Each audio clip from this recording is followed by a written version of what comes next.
it's time to wrap up all the books that I read this month.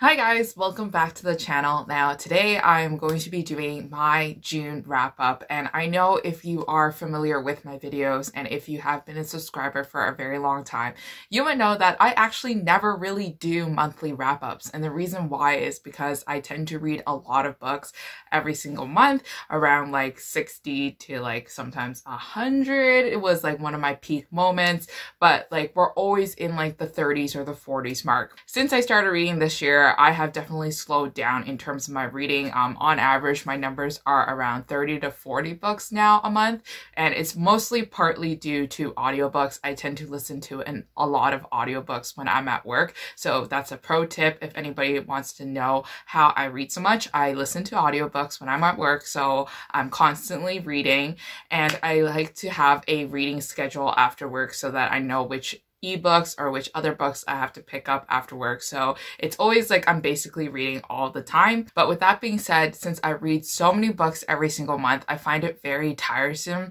to do a wrap up every single month. So that's why I tend to do my wrap ups through recommendation videos or through Romance Reader Tries a different genre videos, so that I can at least review the book and talk about the book in those fun videos that are hopefully entertaining for you. So with that being said, I realized that a monthly wrap up is a good way for you to see all the books I have read, and just to wrap up all the books that didn't really fit into the random genres that I was trying for videos. And I thought it would be a good resource for you too if you wanted to have just like a compilation of all the books that I have read, and to have like one video where I actually talk about like my 5-star reads and the books that were worth mentioning. So in the month of June, I actually read 42 books this month, which isn't too bad, which isn't also like way too high for me that I'm like, how did I read so much? But 42 is a good number. And if you do get curious, I do leave all my social media links down below in the description box. I also include my Goodreads link. So if you want to be friends with me, definitely add me as a friend and we can chat about books over there. Or you can just see all the books that I tend to read every single day. I obviously update Goodreads faster than I update here on YouTube. And because I read 42 books, I'm going to try to keep this video short and try to keep it entertaining, so you guys know exactly what I've read and you guys know exactly what I feel, but in a shorter amount of time, hopefully. So this month was a great reading month for me, especially for reading historical romances. If you guys didn't know, I love historical romances, and I also have a bunch on my shelf that I have not read yet, and it did not stop me from buying more historical romances, so I ended up binge reading a bunch of them so that I could clear some books off my shelves. So the first book that I read was The Other Bridget by Julia Quinn, and now this book follows a girl that has been mistakenly kidnapped and put on a ship, and she has her own dark past, and she decides to use this opportunity to persuade the captain of the ship to take her to a different island so that she can make amends and she make peace with herself. And along the way she falls in love with the pirate, and I liked this book at some parts, and it was fun and fluffy at some parts, but majority of the time I was quite bored and I didn't really like it. I talked about this book in my wrap-up of Julia Quinn novels. It's like my guide to Julia Quinn, or like an introduction to Julia Quinn, because this is actually a prequel series to her famous Bridgerton novels. This one I gave 3 out of 5 stars. It was kind of boring, and I kind of don't recommend it to you if you're not a fan of the Bridgerton series. So in May, I actually tried to finish the Bridgerton series, and I was doing really well for myself, but I kind of lost momentum and I've since stopped. In May, I finished up to book 4 in the Bridgerton series. If you guys don't know what the Bridgerton series are, there are actually 8 books in the series, and I finished book number 5, To Sir Philip with Love, in the month of June, right at the beginning. I kind of really enjoyed this one because I really like the setup of it. If you guys are fans of Tessa Dare's novel, I think it's When the Scot Ties the Knot, where the female character actually writes letters to a make-believe character, and then the make-believe character turns out to be an actual man with that same name as the make-believe character, and he comes and causes a ruckus. Then you'll love To Sir Philip with Love, because it kind of follows the same premise, except for this time the female character knows exactly that she is writing to an actual person, and the person just so happened to be recently widowed. And I really like the aspects of this historical romance because it touched upon a lot about depression, which is like a mental illness that wasn't talked about back in the days, as you can imagine, because it wasn't an illness. You know, illnesses back then were only things that you can see with your own 2 eyes. It can't be something that it's like mentally, or can't be seen that's invisible. They never really treated depression back then, and our characters were impacted by depression and all the actions that depression has caused. I really liked this dynamic duo because it was kind of like a very opposites attract novel. I really enjoyed this one and I gave it a 4 out of 5 stars. So continuing on with the Bridgerton series, I went ahead and finished book number 6, which is When He Was Wicked. And I've talked to a lot of my friends about this one, and they are fans of the Bridgerton novels, or they have read the Bridgerton novels, and they all have agreed with me that this one was their least favorite. This one was personally my least favorite as well. I give this one a 2 out of 5 stars. And now this book follows a character who is madly in love with this girl, or he sees this girl and he falls in love with her, and he realizes that she's actually engaged to his cousin, so there's really no chance for them to be together. But years afterwards, his cousin actually passes away, and now she's on the market and she's a recent widow, and now it's his turn to kind of sneak his way in there to try to win his heart. So from this synopsis and from the setup of this book, you can already tell that if it's not executed correctly, or if it's not executed right, this book can come off kind of a little sleazy, a little cheesy, and something a little bit harder for us to romance readers to kind of grasp and to actually really truly believe in the romance. So this one, I did not like it. I thought the execution of this book was poorly done. I did not believe in the love. I did not like the characters. So moving on to another Julia Quinn novel, I read First Comes Scandal, which is book number 4 in the Roxby series. And now this is actually the prequel to the Bridgerton series, like the other books I was talking about. And this one is a story that was set up fun and quirky in a way that I kind of enjoyed. So this one talks about a girl who was recently kidnapped by a man that they know, like it's like a family friend, and the family friend just wants to kidnap her so that he can ruin her reputation, and he would be forced to marry her, and in return she will give him the money for the marriage and the dowry and everything like that. And now she is like kind of like fed up with this because like everybody just kind of wants her for her money. The family is not willing to let her marry for this guy because they can clearly tell his true intentions. So they ask a family friend, and the family friend, it just so happens to be the Roxbys, and one of the childhood friends comes by, and he's being forced by his father to marry this girl, and now they're being forced to marry, but then along the way they kind of get to know each other and they fall in love with each other, and this is their story of their engagement and their marriage. This book was okay at sometimes, like it was cute and fluffy in the beginning, but then halfway through you kind of realize that nothing is actually happening. They're traveling across the country all the time, and I gave this one a 3 out of 5 stars. It was kind of boring, to be honest. So moving on to the other historical romances that I did read this month. If you guys haven't watched it yet, I put up my guide to Lauren Heath, which is a new historical romance author that I've tried this month, and I've really enjoyed, and I really like her novels. And if you guys want to have any recommendations or further depth analysis or synopsis of those books, definitely check out my video. I'll link it above, or I'll link it in the description. But the first book that I read from her is Falling into Bed with a Duke, and this is book number 1 of the Hellions of Havisham series. And now this book took me by surprise. It was a lot steamier than I expected. It was my first Lauren Heath novel, so I didn't really expect a historical romance to go that far and to actually like take the steps there to be hot and like steamy all the time. So this book follows a girl that has recently been deemed a spinster, or she just embraces spinsterhood, where she knows that she can't be married off at a suitable age, and she decides to join as what is to be known as kind of like a sex club, where she wears a mask and hides her identity, and then she goes ahead and have sex with multiple partners or with one singular partner. But before she even gets to step inside the club, she realizes that she has caught the attention of a certain male, and now they are kind of like partnered up. And our main hero actually recognizes her right off the bat, and now it's his game to seduce her in real life so that they can actually be together in the end. I really enjoyed this novel. I gave this one a 4 out of 5 stars. So the second book in the series is The Earl Takes All, and now this book is set up in a weird way that if it's not executed correctly, once again, you're going to hate the characters, or you're just not going to believe in the plot whatsoever. So this book follows 2 twin brothers, and one of them is deemed as like the noble one, and the other one is kind of like the black sheep of the family. So he's been carrying around this identity that like he's the bad one. He's the one that nobody really wants to get close with because he's a rake and he doesn't care about the customs of society. So when they go on a trip and they go exploring, and the noble brother actually passes away, and he is given the duty by the brother to carry on his identity and to be pretending that he is the noble one. So this entire time he's lying to her, saying that he is the husband that she married, but everybody knows that he is not. And this entire time you're kind of hearing the opinions of the black sheep brother, and it's very heartbreaking, and it was executed very well. At first I thought that this plot was like very weird, and it was like, okay, this whole relationship is just built on lies and deceit. Like, how am I supposed to believe this?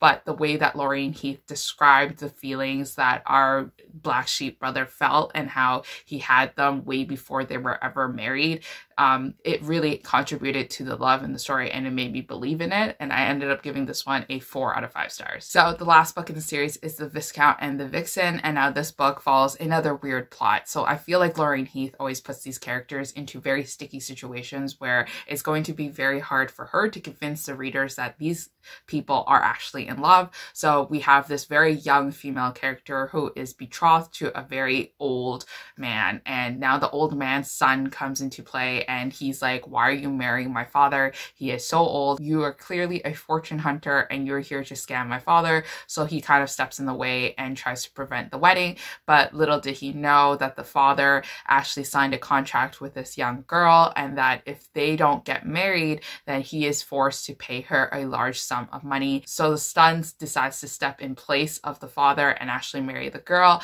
And this is kind of like their marriage of convenience relationship. I really enjoyed the setup of this one because it had a lot of heat and it had a lot of tension. It had a bit of enemies to lovers. I give this one a 4 out of 5 stars. So the next Lorraine Heath novel that I read was She Tempts a Duke, and this is book number 1 of like the Lost Lords of Pembroke series, which follows kind of like an overarch series of like 3 brothers who were basically kidnapped by their evil uncle, and then they all had to escape and separate, and they each lived a very horrible life afterwards of escaping, but they also grew into the men that they've become. And now these men are back and ready to take their rightful place in society and to like earn back the estate and to earn back all the money that they were deserved.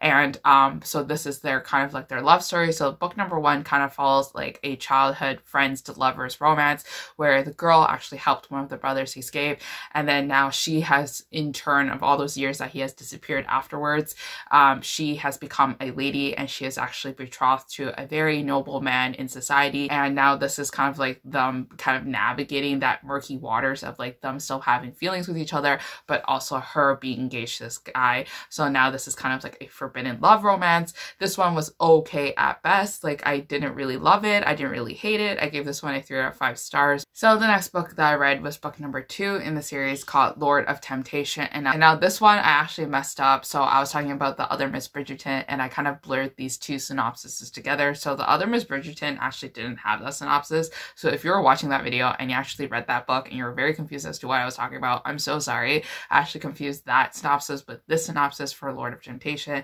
So The Other Miss Bridgerton actually didn't have that kind of synopsis. It was just that she was kidnapped, and then they kind of were stuck on a ship together, and their life was just on a ship, and then that's basically it. And they were just kind of like fumbling along the lines because he was kind of like, I can't have you because if I have you, then I will have to marry you. This one follows the plot where she hires the pirate, and she needs the pirate's protection because she needs to get over the grief of her lost fiance, and she hires him so that he can take her to a different faraway island so that she can make peace with her late fiance.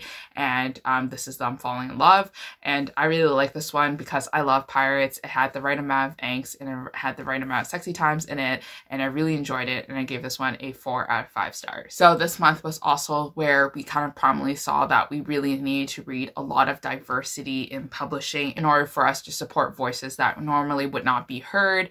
So I decided to read a lot of diverse romances and also a lot of diverse books. So the first book that I read was Black Klansmen by Ron Stallworth, and now this one is kind of like a memoir because it's based on his experience when he was in the police force and he was being duped doing detective work where he was kind of investigating hate crime done for his own race. And basically it's like the KKK, it's the Klansmen, and it's his investigating like people who are doing illegal stunts and to doing hate crime things like that. And I thought that this book would be taken more seriously. I thought it would touch upon like a very serious notes and things like that, where it was kind of like to the point that it was going to be depressing. But I really appreciate this novel because Ron kind of introduced his perspective and kind of introduced his story in a comical way. Like he did it lightheartedly through the audiobook and he read it and he had jokes, but then he also talked about a lot of more serious things, and he was being very serious about like race and how joining the police force during that time was very tough for him because of his race and also because of how, and of course you're rooting for the good guys to win for this undercover investigation. And I gave this one a 4 out of 5 stars. So the next book that I read is A Good Kind of Trouble by Lisa Moore Ramy, and now this one is a middle grade novel. And now this book is about a young Black girl who is in middle grade and she's kind of having like an identity crisis. It's not something that she kind of like one day woke up to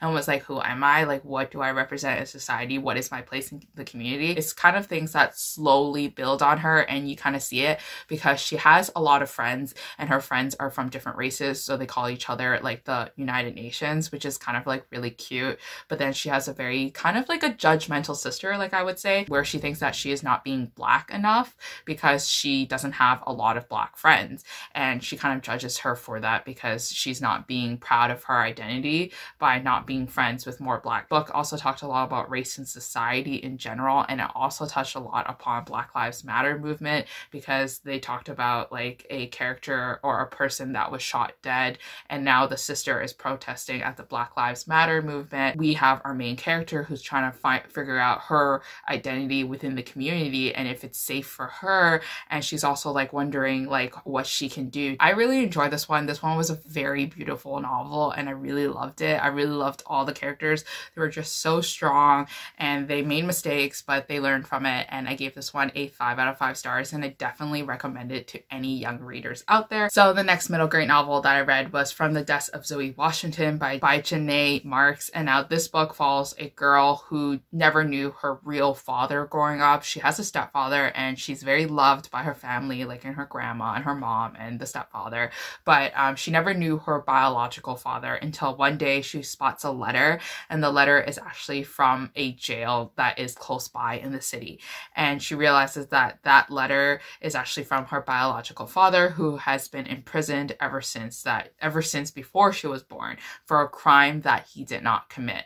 And it's about her exchanging letters back and forth and trying to learn the true identity of the biological father, because this whole entire life, like her whole entire life, she's been told that her father is like a lowlife, someone that you shouldn't get to know because he's a liar, does bad things. But then through these letters, she realizes that there's a different side of him and that he may be innocent all along. So she puts together all her resources and all her efforts to try to help free her father without actually trying to get her mother to know, because her mother has this like very bad opinion of the father. I really enjoyed this one, but there was some things where I was like, it could have done better, and I gave this one a 4 out of 5 stars. So the next book that I read was Bayou Magic by Jewel Parker Rhodes, and now this book follows a little girl that is going to her grandma's place during the summer, and it's like the bayou, and it's like this magical place where nature happens and everything happens, and she kind of actually sees magic, or there is like this magical realism to it.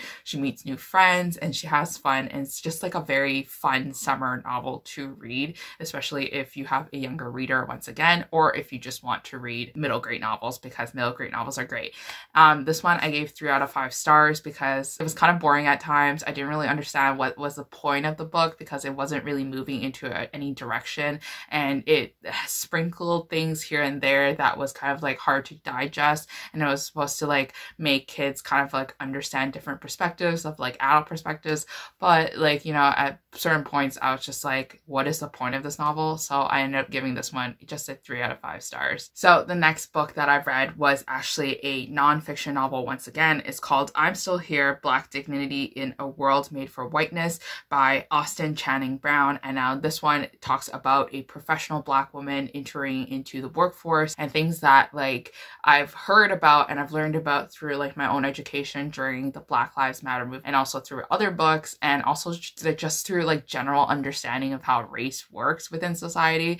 But it also talked about a lot of things that I didn't really think about and it didn't really click. And it was very interesting to read about. It obviously invoked a lot of anger sometimes because you start to realize like some injustices in the professional community and things like that.